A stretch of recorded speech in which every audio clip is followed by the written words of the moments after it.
Students, last video में हमने nutrition in fungi पढ़ा था कि modes of nutrition in fungi क्या होता है।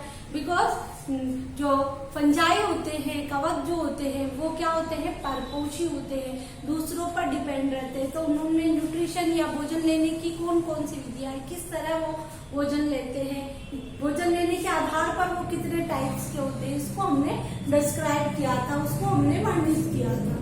अब हमारे पास आ रहा है कवकों का वर्गीकरण कि हम इसका क्लासिफिकेशन कैसे करें, कवकों को किस में डाला गया है।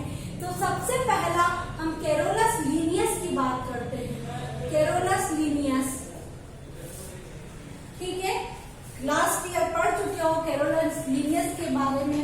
टैक्सोनॉमी का जनक कहा जाता है, टैक्सोनॉमी का जनक, फादर ऑफ टैक्सोनॉमी कहा जाता है किसे, कैरोलस लीनियस। टैक्सोनॉमी का मतलब है वर्गीकरण विज्ञान का जनक, वर्गीकरण विज्ञान का जनक या वर्गीकी का जनक माना जाता है कैरोलस लीनियस को। तो सबसे पहले कैरोलस लीनियस ने फंजाई को किसमें रखा, पादपों में रखा, प्लांट में रखा, प्लांट किंगडम में इसको रखा, पादप जगत में इसको रखा।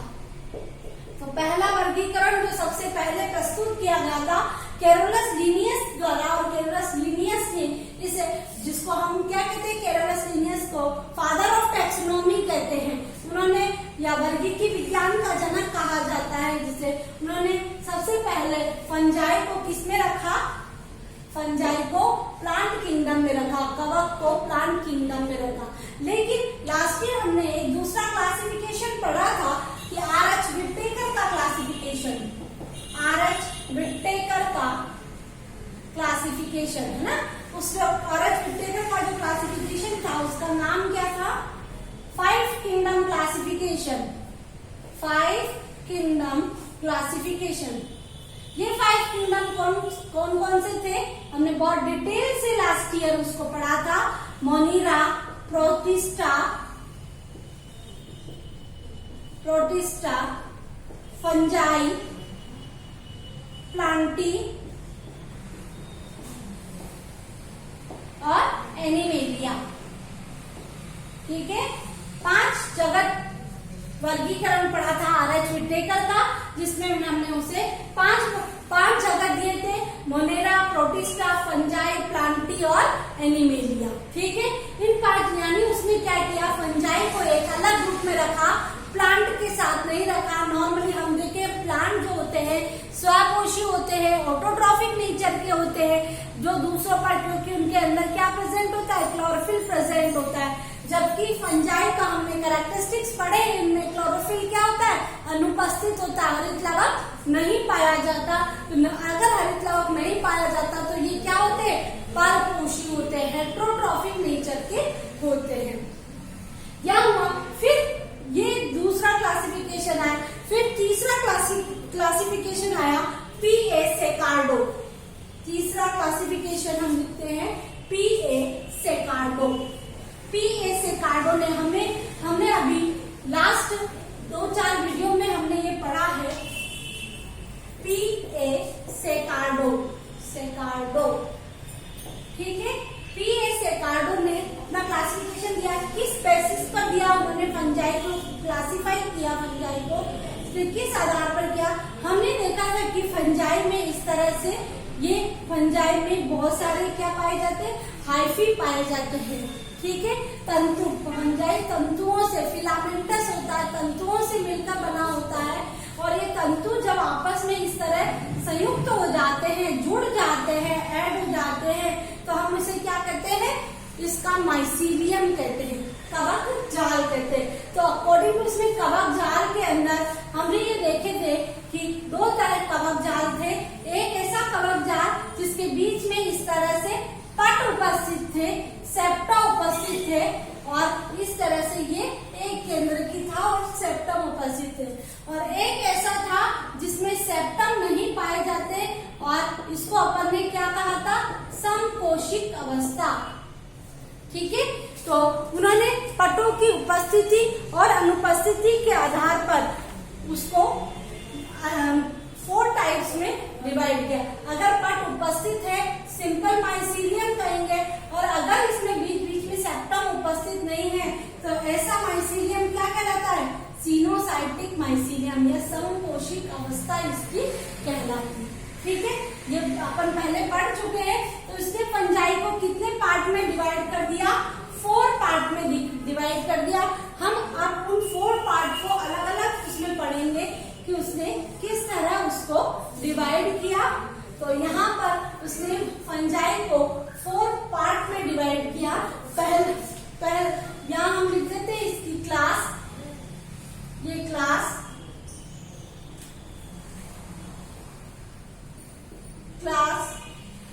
ये सीरियल नंबर, क्लास या वर्ग, 4 वर्गों में इसको बांटा है वर्ग। फिर इसका कवक जाल, ये कवक जाल या माइसीलियम, इसका माइसीलियम कैसा है। फिर तीसरा आता है लैंगिक जनन, ठीक है, सेक्सुअल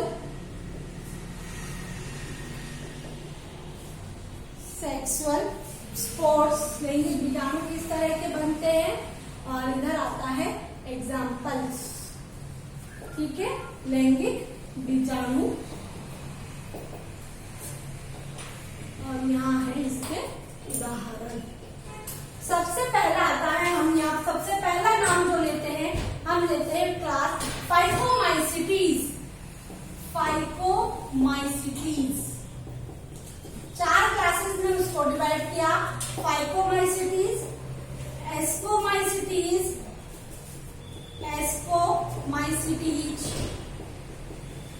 तीसरा आता है बेसिडियोमाइसीटीज,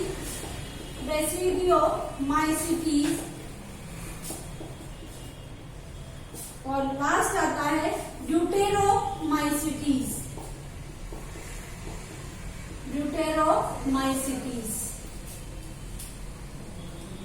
फाइकोमाइसीटीज, एस्कोमाइसीटीज, बेसिडियोमाइसीटीज एंड ड्यूटेरोमाइसीटीज। अब हम इसके बारे में देखें, यहाँ तक हम इतना डिस्कस वापस कर लेते हैं।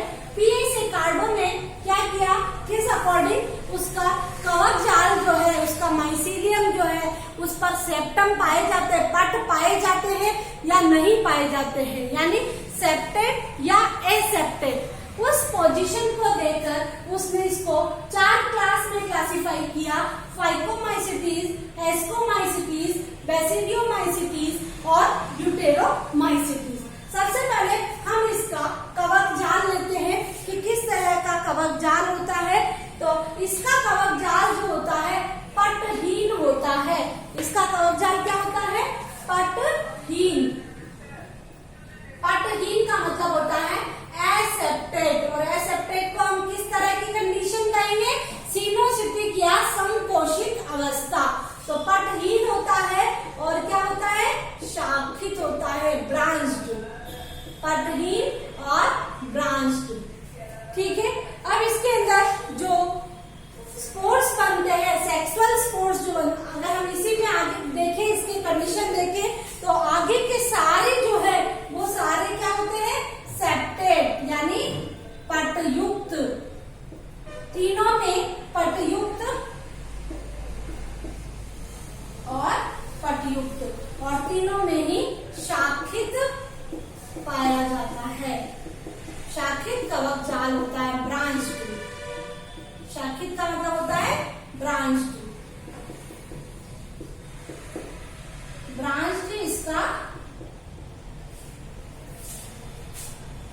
इसका माइसीलियम होता है, ठीक है। ये ब्रांच्ड और ये सेप्टेड एंड ब्रांच, ठीक है। सबसे पहले तो केवल फाइकोमाइसीटीज में ये एसेप्टेड होता है, बाकी सभी में सेप्टेड है और सभी में ब्रांच्ड है। सेकंड हमारे पास आता है सेक्सुअल स्पोर्स, ठीक है। इनके जो स्पोर्स बनते हैं हम उसको क्या कहते हैं? oospores, ठीक है। oospores, या हम उसको हिंदी में कहें निषिक्तांड या जाइगोस्पोर, जाइगो स्पोर्स बनते हैं। ठीक है, जाइगो बीजाणु भी कहते हैं हम उसको, जाइगो बीजाणु। अगर हम इसमें देखें तो इसमें कहेंगे उसको एस्को बीजाणु, और इसमें बेसिडियो बीजाणु, बेसिडियो बीजाणु बनते हैं, एस्कोस्पोर्स और बेसिडियो स्पोर्स। ठीक है, जबकि अगर हम इसमें देखें ड्यूटेरोमाइसीटीज में सेक्सुअल रिप्रोडक्शन नहीं होता। ठीक है, लैंगिक जनन का इसमें अभाव होता है, या किसी भी प्रकार के सेक्सुअल स्पोर्स इसमें एब्सेंट होते हैं। तो लैंगिक बीजाणुओं का अभाव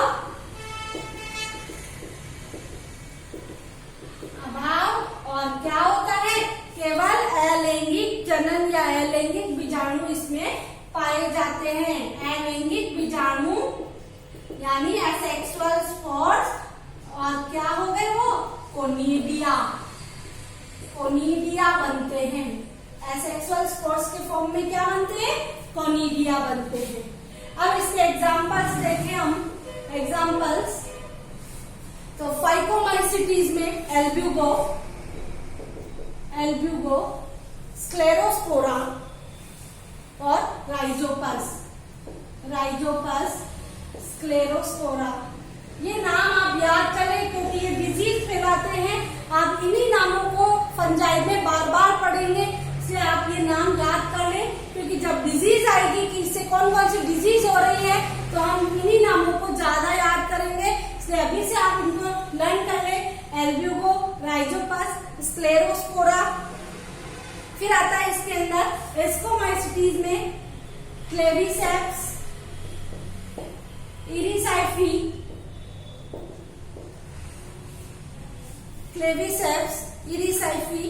इसके अंदर देखो बेसिडियोमाइसीटीज में पक्सीनिया, अस्टिलागो,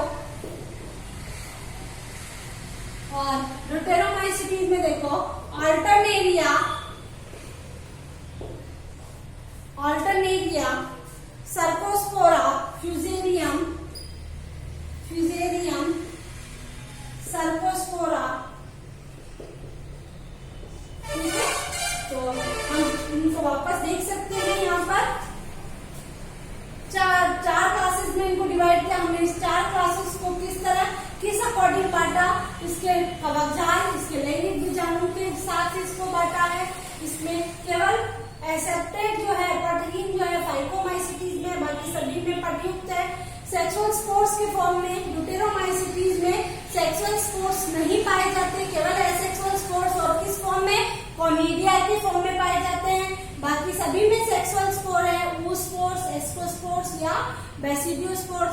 एल्ब्यूगो, राइजोपस और स्क्लेरोस्पोरा ये जो है फाइकोमाइसीटीज के एग्जांपल्स है। क्लेविसेप्स, इरिसाइफी, एस्कोमाइसीटीज के पक्सीनिया, अस्टिलागो, बेसिडियोमाइसीटीज के अल्टरनेरिया, सर्कोस्पोरा और फ्यूजेरियम, ये है ड्यूटेरोमाइसीटीज के। तो इस तरह इसको डिवाइडेशन किया गया है।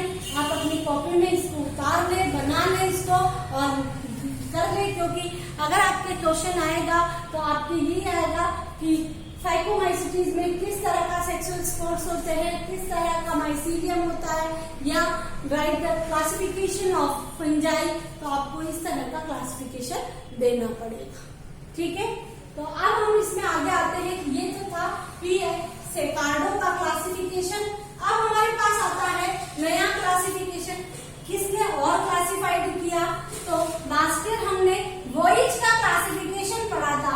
वॉइज और उसके सहयोगियों ने पूरी जो जितने भी जीव जगत है, लिविंग ऑर्गेनिज्म है, उसको 3 डोमेन में डिवाइड किया था।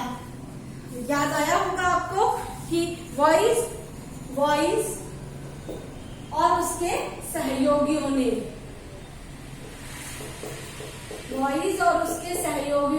वॉइस एंड इटाल, उसके सहयोगियों ने इसको 3 डोमेन में डिवाइड किया। वो 3 डोमेन क्या थे, आर्किया, बैक्टीरिया और यूकेरिया। आर्किया, बैक्टीरिया और यूकेरिया। और उस आर्किया, बैक्टीरिया और किस अकॉर्डिंग किया? 16S RNA और 18S RNA के आधार पर किसमें किस तरह का rRNA पाया जाता है? 16S rRNA और 18S rRNA के। इसी तरह बनाए अपनी कॉपी में, तभी आपको लर्न होगा, बाकी लर्न नहीं होगा। तो 16S rRNA और 18S rRNA के आधार पर उन्होंने 3 डोमेन बनाए। वो 3 डोमेन बनाए। 3 डोमेन क्या थे? आर्किया, बैक्टीरिया और यूकेरिया। और यूकेरिया को उसने अगेन 3 पार्ट में उसको डिवाइड किया। फंजाई, क्रोमिस्टा,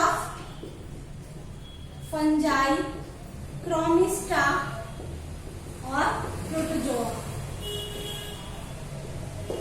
ठीक है, तो फंजाई को उसने किस में रखा? यूकेरिया में रखा। और इसमें सारे फंजाई के जो कैरेक्टरिस्टिक थी उनका उसके अंदर इसको डिस्क्राइब किया या वर्णन किया। इसके बाद ये था वो इसका क्लासिफिकेशन। फिर इसके बाद क्रिक और उसके सहयोगियों ने, किसने? किर्क और उसके सहयोगी, किर्क और उसके सहयोगियों ने एक जो नया क्लासिफिकेशन था वो एक बुक के अंदर दिया गया। उस बुक का नाम है Ainsworth and Bisby's dictionary of fungi. Ainsworth and Bisby's dictionary of fungi, उसमें उसको क्लासिफाई किया। और ये जो इसका 10th एडिशन 2008 में प्रकाशित हुआ है, 2008 में उसको पब्लिश किया गया।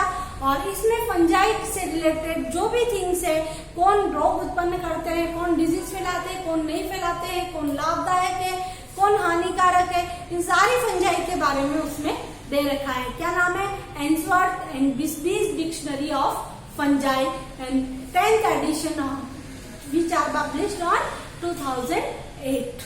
ओके, तो ये था हमारा क्लासिफिकेशन। अब है कि प्लांट में बहुत सारे जेनेरा ऐसे हैं इसके जो प्लांट में डिजीज कोज करते हैं। हमने अभी नाम लिखे थे तो हम उसका नाम आगे लिख देते हैं। एल्बुबो, क्लेविसेप्स, सर्कोस्पोरा, स्क्लेरोस्पोरा, इरिसाइफी, ऑल्टरनेरिया, फ्यूजेरियम, ये सारे नाम है फंजाई के जो मोस्टली प्लांट में डिजीज कोज करते हैं। राइजोप्टोनिया, ये आने चाहिए नाम क्योंकि छोटे क्वेश्चन में इनको पूछा गया है एक बार, तो आपको आने चाहिए। पक्सीनिया, अस्टिलागो, ठीक है, ऑल्टरनेरिया, राइजोप्टोनिया, कोलियोट्राइकम,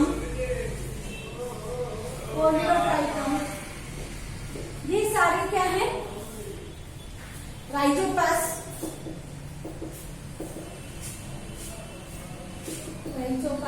ये सारे जो है ये प्लांट में डिजीज कोज करते हैं। तो इन सब के बारे में अब मैं यहाँ कुछ इम्पोर्टेंट फैक्ट है जो बता रही हूँ, जो छोटे क्वेश्चन में एग्जाम में पूछा गया है।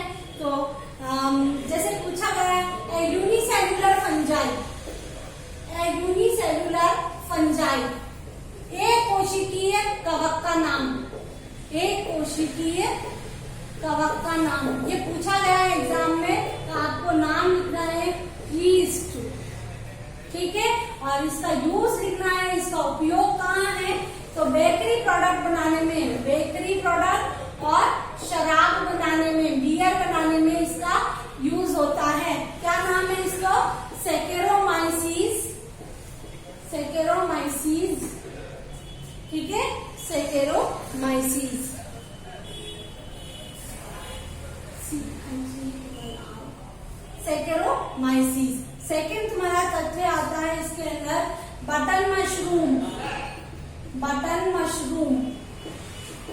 ये याद रखना, बटन मशरूम नाम है इसका एगेरिकस, और किस यूज में आती है, प्रोटीन रिच है ना, प्रोटीन रिच है ये।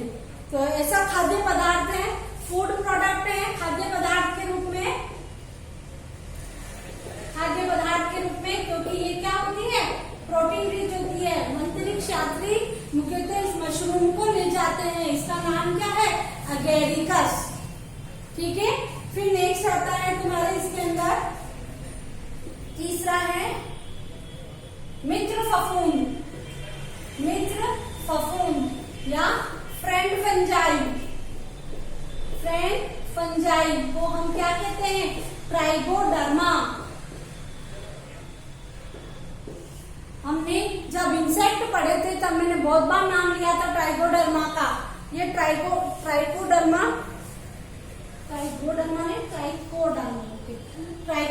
जो है मित्र फफूंद के रूप में, ये दूसरी बैक्टीरिया वगैरह दूसरे इंसेक्ट को खराब करने में या उनको नुकसान पहुंचाने का काम करती है। जो प्लांट पर हमारे लग जाते हैं दूसरे इंसेक्ट, उनको खत्म करने का काम ट्राइकोडर्मा करती है।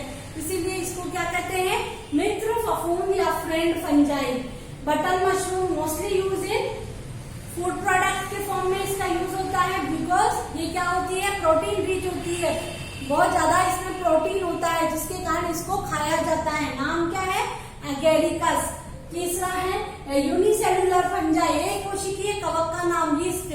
मोस्टली यीस्ट का यूज किसमें किया जाता है, बेकरी प्रोडक्ट और शराब, या जो शराब पेय पदार्थ होते हैं उनको बनाने में, नशीली पदार्थ, हम शराब ही लिखते हैं, बियर बनाने में इनका यूज किया जाता है। और कौन सी, सैकेरोमाइसीस का उपयोग किया जाता है। तो इन तीनों कवकों के बारे में आपको याद रखना है, कोई ना कोई एक छोटा क्वेश्चन इनसे जरूर आता है। अभी इस तरह का और इस तरह का क्वेश्चन आ चुका है एग्जाम्स में, तो आपको लर्न करना है। आज हमने हमारे वीडियो में क्लासिफिकेशन देखा, अलग अलग विट्टेकर का क्लासिफिकेशन, फिर उसके बाद हमने सेकार्डो का क्लासिफिकेशन देखा, फाइकोमाइसिटीज, एस्कोमाइसिटीज, बेसिडियोमाइसिटीज और ड्यूटेरोमाइसिटीज का कैरेक्टरिस्टिक्स देखे। उसके बाद हमने 3 डोमेन में देखा कि 3 डोमेन में उसको 3 डोमेन में डिवाइड किया है, जिसमें यूकेरिया के अंदर फंजाई को रखा गया है। किसने, वॉइस ने इसको डिस्कवर, और फिर उसके बाद किर्क ने इसको एड्सवर्थ डिस्वीज ऑफ डिक्शनरी ऑफ फंजाई के अंदर के 10th एडिशन में इसको डिस्क्राइब किया है। फंजाई को हमने फंजाई के ऐसे जेनरा देखे जो मोस्टली प्लांट में डिजीज कोज करते हैं, डिजीज फैलाते हैं। और इसके बाद हमने कुछ जो हमारे लिए यूजफुल फंजाई है, लाभदायक कवक है, उनके नाम लिखे, जिसमें से ये 3 इम्पोर्टेंट है, यीस्ट है, एगेरिकस है या ट्राइकोडर्मा है। ठीक है, thank you watching for this video. Next video में हम दूसरे रोग कारक या पैथोजन के बारे में पढ़ेंगे, वायरस के बारे में पढ़ेंगे। Thank you watching for this video.